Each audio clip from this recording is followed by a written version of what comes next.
Vous avez peut-être vu cette vidéo virale où des youtubeurs ont dissimulé un trésor dans le triangle des Bermudes et où un inconnu a eu l'audace de partir à sa recherche. Il est reparti avec 10 000 $ en poche. Mais, soyons réalistes, son plus grand triomphe a sans doute été d'en sortir indemne. Cette zone maritime périlleuse, située entre la Floride, Porto Rico et les Bermudes, est tristement célèbre pour ses événements mystérieux et inexpliqués. On raconte que plus de 50 navires et une vingtaine d'avions s'y sont volatilisés sans laisser de traces. Cela a donné naissance à de nombreuses théories, selon lesquelles cette région serait connectée à des forces mystiques ou à des vortex capables d'entraîner les objets vers d'autres dimensions. Cependant, un scientifique australien du nom de Karl Kruszelnicki pourrait bien avoir élucidé le mystère du triangle des Bermudes. D'après lui, la majorité des légendes et de ces disparitions troublantes peuvent être attribuées à deux causes principales. Le premier facteur mis en avant est l'erreur humaine. Une des théories réfutées par Kruszelnicki concerne le vol tragique de l'escadrille 19. En 1945, 5 avions de la marine américaine ont décollé pour une mission d'entraînement de routine en Floride. Tout semblait se dérouler sans accroc, jusqu'à ce qu'après 90 minutes, le commandant de l'escadron signale qu'ils étaient perdus. Puis, soudainement, pouf, ils ont simplement disparu. Malgré l'une des plus vastes opérations de recherche aérienne et maritime de l'histoire, aucune trace de l'escadrille 19, ni de ses 14 membres d'équipage, n'a été retrouvée à ce jour. Ce qui continue de susciter l'étonnement à propos de cet incident, c'est que les conditions météorologiques lors du départ étaient particulièrement favorables. Une journée relativement chaude, des nuages légers et cotonneux parsemant le ciel, et une brise venant du sud-ouest. Rien qui ne sorte de l'ordinaire pour une mission d'entraînement. Alors, qu'est-il vraiment arrivé? Il s'avère que, bien que le chef d'escadrille ait accumulé plus de 2000 heures de vol, il était un assez piètre pilote. À vrai dire, un pilote vraiment médiocre. D'après Kruszelnicki, le commandant était si mauvais en navigation qu'il s'était déjà égaré en mer à au moins 2 reprises avant l'épisode de l'escadrille 19. Ce jour fatidique, il avait même tenté de trouver quelqu'un pour le remplacer. Sans succès, ce qui s'est malheureusement avéré tragique pour tout son escadron. Après avoir mené à bien leur exercice de vol, les 2 boussoles de bord ont subitement cessé de fonctionner. Sur la fréquence radio de la patrouille, sa voix angoissée affirmait qu'ils survolèrent des terres. Plus précisément, il était persuadé de se trouver au-dessus des quais de Floride. Pourtant, cela défiait toute logique. Moins d'1 heure avant, il avait survolé, comme prévu, les hauts fonds de Henson Chicken aux Bahamas. Mais il était à présent convaincu que son avion avait inexplicablement dérivé sur plusieurs centaines de kilomètres pour atteindre les quais de Floride. Une erreur monumentale. Selon les hypothèses les plus crédibles, ce qu'il pensait être les quais de Floride n'était en réalité qu'un groupe de petites îles des Bahamas. C'est là que les choses ont pris une tournure dramatique. Au lieu de corriger sa trajectoire et de revenir vers l'ouest en direction de la Floride, il a continué à voler vers l'est, s'aventurant davantage dans l'océan Atlantique. À court de carburant, son avion s'est abîmé et vous connaissez déjà la suite. Certains partisans de théories alternatives affirment qu'une force malveillante aurait perturbé les 2 boussoles, provoquant leur dysfonctionnement au-dessus de cette région prétendument maudite. Cependant, il faut bien l'admettre, même si une telle hypothèse s'avérait exacte, l'erreur humaine reste le facteur déterminant dans cette tragédie. Le pilote n'aurait jamais dû confondre les îles des Bahamas avec les quais de Floride, pointe à la ligne. Passons maintenant au second facteur qui, selon Kruszelnicki, explique une grande partie des disparitions mystérieuses dans le triangle des Bermudes. Les conditions météorologiques défavorables. De nombreuses tempêtes tropicales et ouragans de l'Atlantique traversent directement le triangle des Bermudes. Avant l'ère des prévisions météorologiques avancées, ces phénomènes naturels étaient responsables de la perte de nombreux navires. Par ailleurs, le Gulf Stream, un puissant courant océanique, traverse également la région. Ce courant peut provoquer des changements météorologiques soudains et parfois spectaculaires. En y réfléchissant, ces facteurs naturels suffisent à expliquer une grande partie, voire la majorité, des disparitions signalées. Prenons l'exemple de l'USS Cyclops. En 1918, ce cargo imposant de 150 mètres et transportant environ 11 000 tonnes de manganèse a disparu sans laisser de traces. Il effectuait une traversée entre les Antilles et Baltimore avec 309 personnes à bord. Ce qui rend cette disparition encore plus troublante, c'est qu'aucun signal de détresse n'a été émis. Plus de 100 ans après les faits, le mystère reste entier. Aucune épave n'a jamais été retrouvée. Évidemment, cette disparition a donné lieu à toutes sortes de théories. L'une des hypothèses les plus répandues était qu'il aurait été pris dans une tempête soudaine et violente. Avec son lourd chargement de manganèse, le navire aurait pu chavirer et couler en un temps record. D'autres spéculent sur des phénomènes sous-marins, tels que des glissements de terrain ou une vague scélérate. Quand on y pense, cette hypothèse n'est pas si farfelue. D'après Kruszelnicki, le triangle des Bermudes n'est pas seulement une zone sujette aux intempéries. Il illustre également la puissance brute de l'océan. Le fond marin y atteint des profondeurs impressionnantes, près de 9000 mètres, soit l'équivalent inversé du mont Everest. Une telle profondeur rend l'océan particulièrement apte à dissimuler des objets, transformant cette région en un lieu idéal pour des disparitions mystérieuses de navires et d'avions. Notre expert indique qu'il existe une très faible probabilité que des phénomènes encore plus inhabituels se produisent sous les vagues du triangle des Bermudes, en lien avec l'hydrate de méthane. Ce terme désigne un composé semblable à de la glace qui se forme sous l'eau ou dans des environnements très froids, avec du méthane gazeux piégé à l'intérieur. Parfois, ces structures peuvent se désagréger, libérant des bulles à la surface. Et cette remontée de bulles peut s'avérer fatale, tout du moins pour les navires. Des expériences menées sur des modèles réduits de bateaux ont démontré que lorsqu'un volume important de bulles remonte à la surface, la densité de l'eau diminue, ce qui compromet la capacité d'un navire à flotter. Si ces bulles couvrent rapidement une large zone, le bateau peut perdre sa flottabilité, le faisant chavirer ou couler. Cela dit, la probabilité qu'un tel scénario se produise reste extrêmement faible. En fin de compte, l'erreur humaine et les conditions météorologiques défavorables sont probablement les deux facteurs principaux derrière les mystères attribués à cette mer prétendument maléfique. Mais en réalité, le triangle des Bermudes n'a rien d'extraordinaire. Bien que cette région ait une renommée considérable, il n'existe aucune carte officielle délimitant clairement ses frontières et affirmant « Voici, précisément, où se situe le triangle des Bermudes ». C'est d'ailleurs l'une des raisons du problème. Des disparitions ou événements inexpliqués survenant bien au-delà de cette zone sont souvent associés à tort au triangle, comme ce fut le cas pour le Mary Celeste. En 1872, ce navire a été retrouvé parfaitement intact, mais sans trace de son capitaine, de sa famille, ni de son équipage. Face à ce mystère, beaucoup ont évoqué l'idée d'un vaisseau fantôme lié au triangle des Bermudes. Cependant, un détail ne concorde pas. Le Mary Celeste avait été abandonné à environ 650 km à l'est des Açores, soit dans une zone complètement différente de l'Atlantique. À ce stade, le fameux triangle s'est transformé en trapèze pour inclure une immense portion de l'Atlantique Nord. Ce que nous voulons dire, c'est qu'une fois que les gens commencent à croire en l'existence d'une zone dangereuse, le biais de confirmation s'installe. Pour autant, la réalité est que le triangle des Bermudes est traversé quotidiennement par un trafic maritime et aérien considérable. Et d'après les experts, le pourcentage d'incidents qui s'y produisent serait globalement similaire à celui observé ailleurs dans le monde. Certaines années, ce chiffre peut être légèrement plus élevé, d'autres fois plus bas, mais en moyenne, il reste constant. Avec cette perspective, il semble qu'il soit temps de laisser derrière nous ces théories extravagantes autour du triangle des Bermudes. Du moins, jusqu'à ce que la prochaine disparition étrange ne se produise. Partons à la découverte d'une ville entourée de montagnes et de forêts au nord de l'État de New York. Cette ville, Lake George, est située au bord d'un grand lac. Beaucoup de gens s'y rendent pour pêcher, faire du bateau et d'autres activités aquatiques. Tu peux y croiser de nombreux pêcheurs, des athlètes et ce gars qui crie sur la rive du lac. Lake George est l'un des endroits les plus populaires au nord de... Attends une seconde, quoi ? Un gars qui crie ? Qu'est-ce que ça veut dire ? C'est bien ça. Les gens s'approchent de la rive, se tournent vers le lac et les montagnes et se mettent à crier très fort. C'est assez bizarre vu de l'extérieur. Voilà un jeune homme qui crie, puis il part.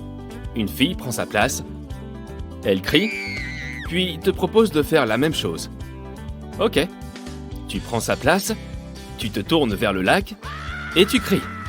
Waouh ! Tu entends l'écho de ta voix. C'est comme si tu avais crié dans un mégaphone géant. Ton cri est distordu. C'est incroyable. Tu t'approches encore de la rive et tu cries une deuxième fois. Mais cette fois, plus rien. Tu t'entends crier normalement. Tu te remets exactement au même endroit qu'auparavant et là, ça remarche. Tu entends encore une fois l'écho. Mais comment c'est possible ? Regarde où tu as mis tes pieds, te dit la fille. Tu te tiens sur une plateforme ronde en béton sur laquelle est gravée une boussole. Sur cette boussole, il y a une carte du lac. Dans le centre de cette carte, il y a 2 lignes de la boussole qui se croisent en formant un X. Tous ceux qui se placent exactement à cet endroit entendront un écho incroyable. C'est comme si ton cri passait par une autre dimension avant de revenir vers toi. Mais le mieux, c'est que les personnes qui sont juste à côté n'entendent rien. Ils te voient juste en train de crier normalement. L'écho ne se produit que si l'on est placé sur le X. Les chercheurs ne parviennent pas à expliquer ce phénomène acoustique et à comprendre les causes de ce comportement des ondes sonores. Ils ne formulent que des hypothèses et des théories. La plateforme en béton est entourée par un petit mur en demi-cercle qui longe le lac. Certaines personnes pensent que la voix rebondit sur ce mur en créant un effet particulier. On peut trouver ce genre de mur en demi-cercle dans de nombreux endroits, mais aucun ne crée un tel effet. Il y a une autre théorie selon laquelle les montagnes et l'eau créeraient cet écho. Une ancienne légende raconte qu'une créature magique est apparue à cet endroit. Elle aurait crié vers l'eau et sa sagesse résonne sur le lac depuis. Je crois plutôt que la voix rebondit sur le mur, mais bon, passons à la visite de l'endroit suivant. Un autre endroit incroyable. En Californie cette fois. Bienvenue sur le lac Berryessa. Approche-toi de la rive et regarde. Tout a l'air normal. La nature autour est luxuriante, l'eau est claire et calme. Mais il y a un trou énorme dans ce lac, par lequel s'écoulent chaque seconde des millions de mètres cubes d'eau. Ne t'inquiète pas, ce n'est rien de naturel, ni une porte de l'enfer. C'est le Glory Hole, et il a été créé par les êtres humains. Le lac Berryessa se situe là où se trouvait la ville agricole de Monticello. Au siècle dernier, les habitants ont construit une digue à côté du lac. Lors des saisons pluvieuses, l'eau s'accumulait et débordait de la digue. Pour résoudre ce problème, les ingénieurs ont créé ce grand trou. Pour te donner une idée de sa taille, imagine une fourmi qui se balade sur le bord de ta baignoire pendant que de l'eau s'écoule par le drain de celle-ci. Voilà, ce Glory Hole a la taille du trou de drainage pour la fourmi. L'eau est acheminée par un tunnel horizontal vers la baie la plus proche. Le Glory Hole est une attraction locale et il est visité par beaucoup de touristes. Déplaçons-nous dans les Caraïbes pour découvrir un autre lieu fascinant. Au milieu de la mer turquoise, sur l'une des îles paradisiaques, se trouve un lac unique. Toute la forme environnante ressemble à une plateforme en béton. Mais tu ne peux pas te baigner dans ce lac. Sa température est si élevée qu'il dégage de la vapeur. Cette eau n'est pas vraiment de l'eau, mais de l'asphalte liquide. Le lac Peach est le plus grand réservoir de bitume naturel au monde. Il atteint les 75 mètres de profondeur. Un avion de ligne pourrait s'y écraser en position verticale et y couler entièrement. Le lac n'a pas encore été étudié minutieusement. Il pourrait y avoir un creux dans la croûte terrestre situé sous le lac. Des gaz naturels et du pétrole passent par cette ouverture en se mélangeant avec l'eau. Puis, après plusieurs réactions chimiques, ce liquide se transforme en asphalte. On estime que ce lac contient 10 millions de tonnes de matière brûlante. En théorie, aucun être vivant ne peut se développer dans de telles conditions, mais les chercheurs y ont découvert une colonie de microbes. Cela signifie que la vie pourrait exister en dehors des conditions de notre planète. Il y a plusieurs lacs d'hydrocarbures sur la surface de la plus grande lune de Saturne, Titan, qui ressemble au lac Peach. Et si les formes de vie les plus simples existent dans ce lac d'asphalte, elles pourraient peut-être aussi survivre sur Titan. Encore un lac peu banal. Il se situe dans la région la plus sèche du monde. Il ne s'agit pas du désert avec ses dunes et ses plaines de sable infinies. Il s'agit de l'Antarctique. Une zone sèche n'est pas forcément une zone chaude. C'est une zone sans précipitation. Un lieu désert n'est pas un lieu chaud avec du sable, c'est un lieu sans vie. On retrouve ces caractéristiques dans certains coins de l'Antarctique. Il y fait tellement froid qu'une tasse de thé se congèle en 1 minute. Mais le lac qui nous intéresse ne gèle pas. C'est plutôt une mare d'ailleurs, car elle est petite et peu profonde. C'est une mare d'eau froide. Cette eau ne gèle pas, parce que le lac Don Juan, c'est son nom, est l'un des réservoirs les plus salés du monde et ce sel empêche l'eau de geler. Le plus intéressant, c'est que les chercheurs ne savent toujours pas comment le lac s'est formé à cet endroit. Étape suivante, on part au sud de la Tunisie. En 2014, un lac étrange est apparu de nulle part, en plein milieu du désert. Personne ne sait exactement quand ce lac est né, car cette zone est peu peuplée. Les bergers de passage se sont aperçus les premiers de l'existence de ce lac. Ils en ont parlé aux habitants du coin. Quelques heures plus tard, des centaines de personnes se sont déplacées pour se baigner dans l'eau fraîche. L'endroit était devenu très populaire, mais quelques jours plus tard, un phénomène étrange s'est produit. L'eau était devenue vert foncé. Les habitants ne se sont pas inquiétés et ils ont continué à se baigner. Mais lorsque les chercheurs se sont intéressés à ce phénomène, ils ont immédiatement interdit la baignade. Ils ont déclaré qu'il s'agissait d'eau croupie. Ce lac ne se ressource pas grâce à des courants souterrains, ni grâce à la pluie. L'eau est d'abord devenue boueuse et sale, puis ensuite elle est devenue verte. Ce lac contenait des algues et de grandes quantités de bactéries dangereuses pour l'être humain. Les chercheurs ont aussi découvert des réserves de phosphate dans les environs. Cette substance peut se dégrader et devenir radioactive. Les habitants n'ont hélas pas pris les chercheurs au sérieux. Imagine que tu es en train de marcher dans le désert, sous un soleil intense, et d'un coup tu vois un lac vert bien frais. Difficile de résister. La naissance de ce lac reste un mystère. Certains experts pensent qu'il s'agit simplement d'un trou rempli d'eau de pluie. L'eau s'est probablement accumulée à l'ombre des pierres qui entourent le canyon. Mais selon une autre théorie, plus inquiétante, ce lac se serait formé à la suite d'un tremblement de terre. L'activité sismique a probablement cassé la croûte terrestre au-dessus d'une nappe phréatique. Les sources souterraines se sont infiltrées en surface et ont rempli cette crevasse. Cela signifie que toute cette eau pourrait être drainée d'un coup. C'est un peu comme si tu enlevais le bouchon de ta baignoire. Un autre petit tremblement de terre pourrait tout chambouler. Et dans un tel cas, la terre récupérerait toute l'eau du lac. Espérons qu'il n'y ait pas de nageurs dedans si cela devait arriver. En 1936, l'égyptologue britannique Walter Brian Emery mit au jour, en plein désert, un petit objet qui suscita d'intenses débats. Certains y virent la maquette sophistiquée de soucoupes volantes, voire un système de propulsion avancé, issu d'un vaisseau spatial appartenant à une civilisation venue d'ailleurs. Emery consacra de longues années à l'exploration de sites archéologiques dans la vallée du Nil, en particulier dans l'immense nécropole antique de Saqqara. Il y découvrit quantité de trésors, mais le plus déroutant provenait de la tombe d'un haut dignitaire nommé Sabou.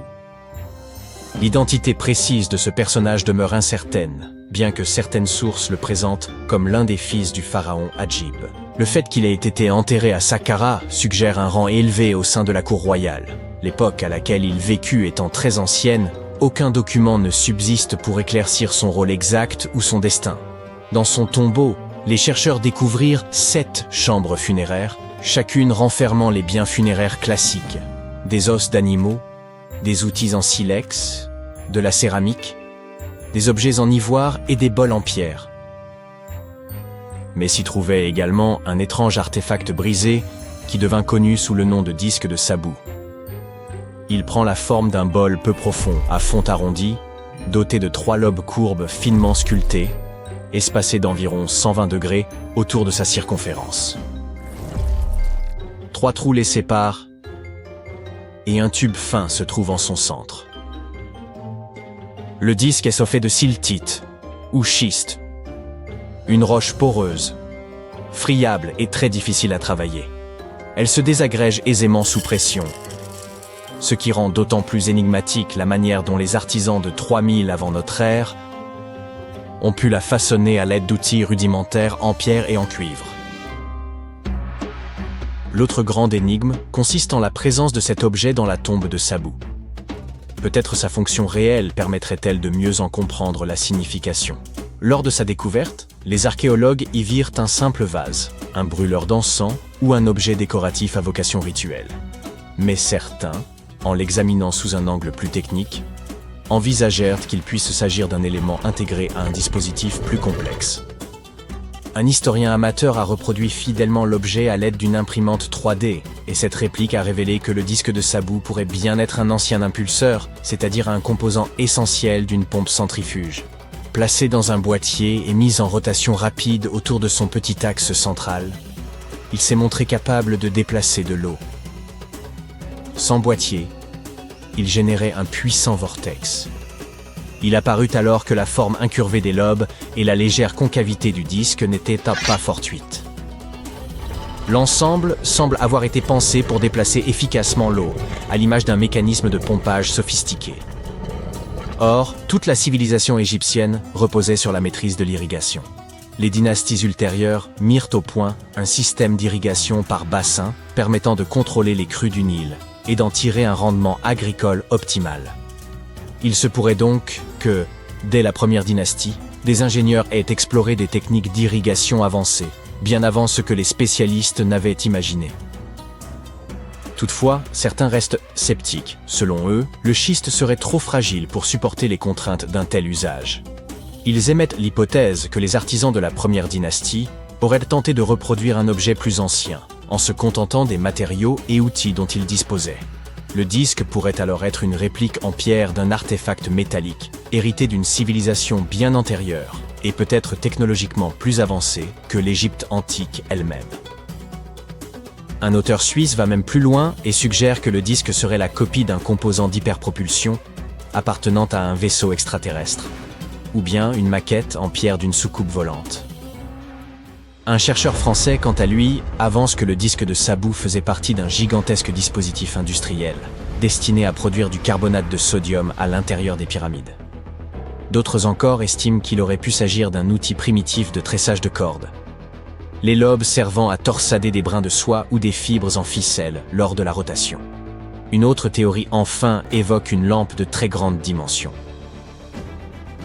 Un autre mystère historique est lié à une carte datant de 1513, que l'on considère comme la plus ancienne représentation détaillée connue des Amériques.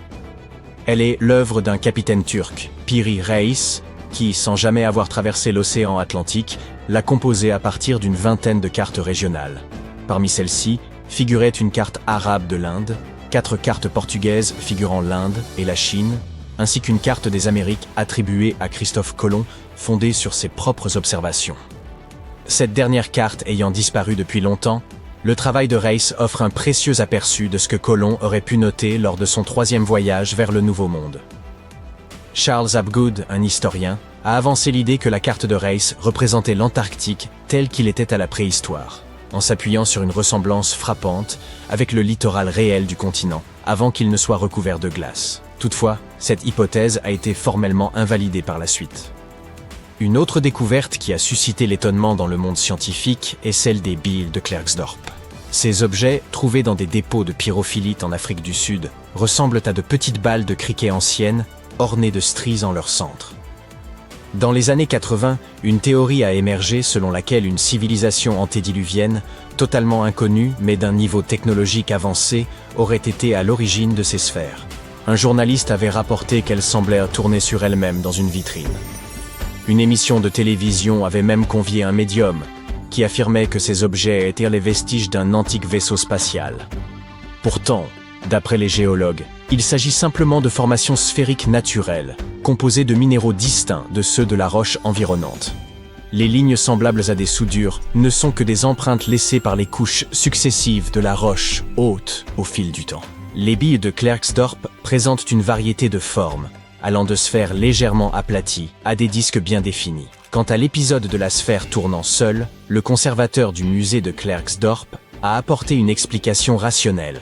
Lorsqu'il a déposé l'objet dans une vitrine à l'occasion de la visite d'un journaliste, celui-ci a légèrement pivoté en raison de sa forme arrondie. De plus, la région étant sujette à des secousses sismiques causées par l'extraction aurifère voisine, cela pourrait également expliquer ce phénomène. Dans une région reculée de Chine, se trouvent d'étranges formations en forme de tube, connues sous le nom de tuyaux de Baigong. C'est un explorateur local qui les a découverts en 1996, émergeant des flancs du mont Baigong et des rives du lac Tuosu voisin. Cette découverte a poussé certains à penser qu'il s'agissait de vestiges laissés par de très anciens visiteurs venus d'autres mondes. Lorsqu'on a analysé des échantillons de ces structures, les scientifiques ont constaté qu'elles étaient majoritairement composées de minéraux courants, mais qu'elles contenaient aussi, de manière inexpliquée, 8% de matière inconnue. Des examens complémentaires ont suggéré que ces formations existaient avant même l'apparition de l'homme. Des géologues chinois se sont ensuite rendus sur place et ont avancé l'hypothèse qu'il s'agissait de structures naturelles, formées au fil du temps, probablement des racines d'arbres fossilisés remontant au passé verdoyant de la région. Néanmoins, le mystère reste entier. Alors qu'ils creusaient une tranchée le long d'une rivière en Roumanie, des ouvriers ont mis au jour une cale métallique, aujourd'hui connue sous le nom de coin en aluminium d'Ayoud, ou encore artefact d'Ayoud. Juste à côté se trouvaient des os de mastodontes, ces lointains cousins des éléphants ayant vécu il y a environ 11 000 ans. Cela a conduit certains à penser que le coin datait de la même époque. Ce qui intrigue, c'est que cette cale est en aluminium, un métal qui n'a été découvert qu'au XIXe siècle et dont la production exige des températures extrêmes. Elle serait recouverte d'une épaisse couche d'oxyde, présente depuis plusieurs siècles. Certains avancent qu'il pourrait s'agir d'un débris provenant d'un vaisseau spatial extraterrestre, tandis que quelques scientifiques y voient une supercherie. D'autres considèrent qu'il pourrait s'agir d'une création d'origine humaine, dont la fonction reste toutefois indéterminée.